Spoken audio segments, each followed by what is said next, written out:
अस्सलाम वालेकुम नाजरीन, मैं हूं हारून फरहाद और अपने यूट्यूब चैनल हाइलाइट्स बाय हारून पर आपको खुशामदीद कहूँगा। नाजरीन, नवाज शरीफ साहब के हवाले से एक बड़ी खबर सामने आ गई है। एक और तारीख जो है वो सामने आ गई है उनकी वापसी की। और पता नहीं ये तारीखों का सिलसिला जो है वो कहाँ जाके रुकेगा। हर 15 दिन बाद हम सुनते हैं कि जी फ़लानी तारीख को जो है नवाज शरीफ साहब वापस आ रहे हैं। अब आ रहे हैं जी, अब इस महीने में आ रहे हैं, बस आने ही वाले हैं। तो अब हमने जब इससे पहले वीडियो की थी तो उसमें हमने आपको बताया था कि सितंबर के महीने का जो है वो फ़ैसला कर लिया गया उनकी वापसी का। लेकिन शहबाज शरीफ साहब ने लंदन में प्रेस कॉन्फ्रेंस की है और नवाज शरीफ साहब भी उनके हमरा मौजूद थे। उन्होंने मीडिया से कोई बात तो नहीं की, लेकिन शहबाज शरीफ साहब ने जो है वो मीडिया से गुफ्तगू की है और उसमें उन्होंने नवाज शरीफ की वापसी के हवाले से तारीख जो है वो दे दी है। और उन्होंने बताया कि नवाज शरीफ साहब की जो वतन वापसी है वो अक्टूबर में होगी। पहले जो है वो सितंबर के महीने का कहा गया था, लेकिन अब जो है उन्होंने मीडिया से गुफ्तगू करते हुए अक्टूबर के महीने का जो है वो कहा है कि वो नवाज शरीफ साहब जो हैं वो अक्टूबर में वापस आएंगे। और उन्होंने मज़ीद अपनी गुफ्तगू में क्या कहा वो हम आपके साथ इस वीडियो में जो है शेयर करते हैं। और पनामा केस के हवाले से जो है उन्होंने ज़िक्र किया। उन्होंने कहा कि पनामा में नवाज शरीफ का दूर दूर तक नाम नहीं था। नवाज शरीफ को साजिश के तहत पनामा केस में मुलविस किया गया। अकामा केस का फैसला जो है वो बदनीयती पर मबनी था। इसके बाद उन्होंने अपनी तोपों का जो रुख है वो अदलिया की तरफ किया और उन्होंने सवाल उठाया कि जब नवाज शरीफ और मरियम के साथ बदतरीन सलूक हो रहा था जेल में, तो उस वक़्त चीफ जस्टिस कहाँ थे। और जब नवाज शरीफ जेल में थे तो उनको पता चला कि मेरी बीवी लंदन में शदीद बीमार हैं। फिर भरपूर कोशिश के बावजूद नवाज शरीफ को बीवी से बात नहीं करने दी गई। तो बेसिकली अदलिया पर उन्होंने जो है वो तनकीद की है कि नवाज शरीफ साहब के साथ जो है वो काफ़ी अदलिया ने जो है वो नारवा सलूक किया है और वो इसकी शिकायत जो है वो कर रहे थे। उन्होंने मज़ीद कहा कि जो चीफ जस्टिस थे उस वक़्त के, उनको इन सारे वाक़यात का जो है वो इल्म था और इस वक्त जो है वो उन्होंने ये भी कहा कि इंसाफ का जो है वो दोहरा मेयार है। दोहरे मेयार ने इंसाफ को बर्बाद कर दिया है। नवाज शरीफ पाकिस्तान आएंगे, कानून का सामना करेंगे, एहतसाब वक्त की ज़रूरत है, बिला इम्तियाज होना चाहिए। उन्होंने मीडिया से गुफ्तगू करते हुए मजीद कहा कि हमने आइन के मुताबिक असम्बलियाँ तोड़ी। अब चीफ इलेक्शन कमिश्नर की आइनी और कानूनी जिम्मेदारी है कि वो इंतखाबात करवाएं। साफ और शफाफ इंतखाबात के लिए हमारी पार्टी इलेक्शन कमीशन की भरपूर मुआवनत करेगी।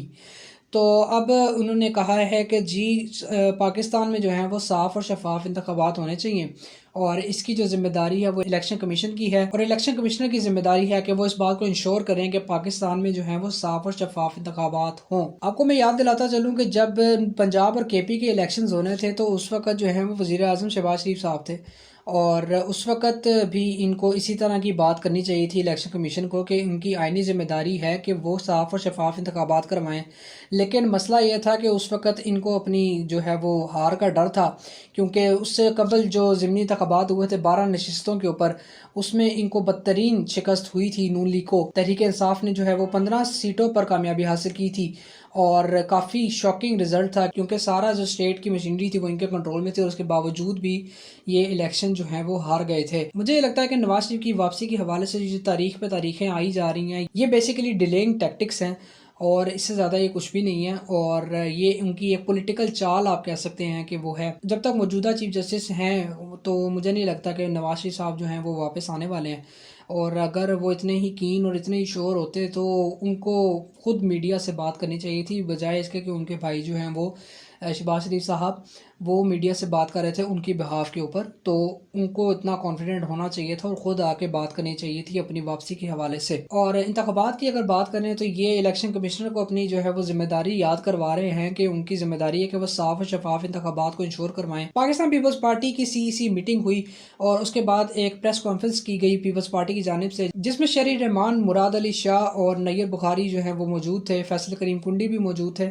और शहरी रहमान ने जो है वो एक स्टेटमेंट दिया इलेक्शंस के हवाले से और उन्होंने ये कहा कि 90 दिन के अंदर इंतखाबात जो हैं वो कराना लाजमी है और आइन इस हवाले से काफ़ी क्लियर है। और उन्होंने ये कहा कि अगर इलेक्शंस जो हैं वो 90 दिन से आगे अगर किए जाते हैं तो एक आइनी बहरान जो है वो पैदा हो जाएगा और पीपल्स पार्टी जो है वो इसके बिल्कुल हक में नहीं है। तो फिलहाल जो है वो नज़र यही आ रहा है कि इलेक्शंस जो हैं वो अपनी मुकर्ररा मुद्दत पर तो नहीं होने वाले, क्योंकि हल्का बंदियों का भी सिलसिला भी चल रहा है और उसकी भी जो है वो 14 दिसंबर की डेट आई थी इलेक्शन कमीशन का जब इजलास हुआ था اور اس میں کہا گیا تھا کہ جی حلقہ بندیاں ہونی ہیں تو الیکشن جو ہیں وہ 4 ماہ تک بھی آگے ڈیلے ہو سکتے ہیں۔ تو دیکھتے ہیں کہ آگے اب کیا صورتحال بنتی ہے۔ نواز شریف صاحب کی واپسی کے حوالے سے جو یہ ڈیٹ آئی ہے، یہ ایک ڈیلینگ ٹیکٹک میں اس کو سمجھتا ہوں، اور ان کی ایک پولیٹیکل موو ہے، اور اس سے زیادہ یہ کچھ نہیں ہے۔ اور جب تک موجودہ چیف جسٹس اپنے عہدے پر فائز ہیں تو مجھے نہیں لگتا کہ جو ہے نواز شریف صاحب وہ واپس آنے والے ہیں۔ اپنی ویڈیو میں ہم آپ سے دوبارہ ملاقات کریں گے۔ ہماری یہ ویڈیو پسند آئی تو اسے لائک کریں، شیئر کریں، اور ہمارے چینل کو سبسکرائب ضرور کر دیجیے گا، اور بیل آئیکن ضرور پریس کریں تاکہ ہماری لیٹسٹ ویڈیوز جو ہیں وہ آپ تک موصول ہو سکیں۔ تب تک کے لیے مجھے دیجیے اجازت۔ اللہ حافظ۔